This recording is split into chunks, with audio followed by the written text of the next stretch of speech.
Alright. Howdy folks, Cody here with IronVerse Comics, doing another IronVerse Quickies. This time on Mythics. Yeah, Mythics. First off, a little context. I respect the Mythoverse and all of their works. This writer, in particular, has taken a few lumps because of this work, and from what I've seen, has grown exponentially because of those lumps.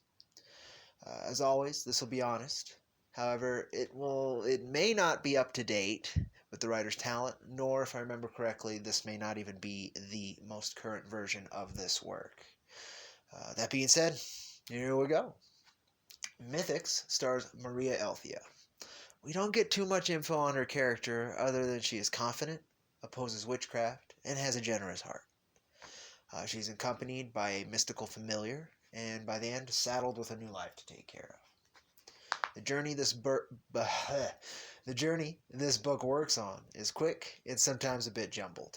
The artwork is indie for sure, and has some awkward panels, but the colors and some pages are really stand out.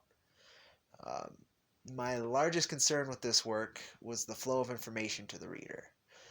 Some parts could have been phrased to allow more communication and clarity. The plot can be followed, and it lays some good groundwork, but the moment-to-moment is hindered here and there by a bit of clunkiness. I'd recommend newer creators find a copy of this version of the work to understand what I'm talking about more thoroughly, and I celebrate the fact that lessons were learned by the creative team moving into the next issue, which I'll be checking out later this week. All in all, this did accomplish the task it set out for itself, which is no small thing. And though it may have not have done it with the most clarity and with the strongest foot forward, it's certainly something worth checking out and adds to the greater Mythoverse as a whole, which I believe has quite unlimited potential for growth, and I'm happy to see it. So I want to show you one of those standout pages if I can that I really liked. And then I think I'll have to show you a little bit of clunkiness. Yeah, like this page. I love that page. That stood out great, very visceral, clean. I love the angles, the lettering. That's something too in this book. Though the writing was not always the clearest, the lettering never was part of that. It was really well laid out. So let me see. There's a specific part that's a little... This.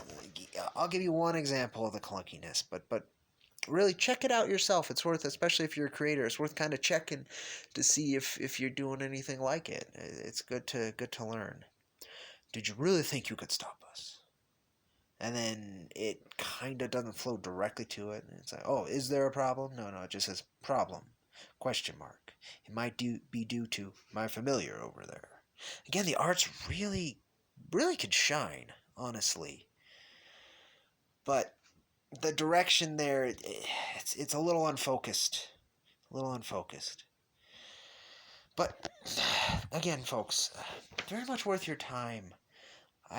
That's the thing about indie for me, is you get all kinds of lessons that could be had as a creator from all different spectrums. And there's nothing I love seeing more than creators growing. And I think you'll see that very clearly with this series. And we'll find out together when I review issue number 2 later on. I'm Cody with IronVerse Comics. This has been an IronVerse Quickies, and I'll see you on that old, rusty IronVerse Comics trail. You folks, take care.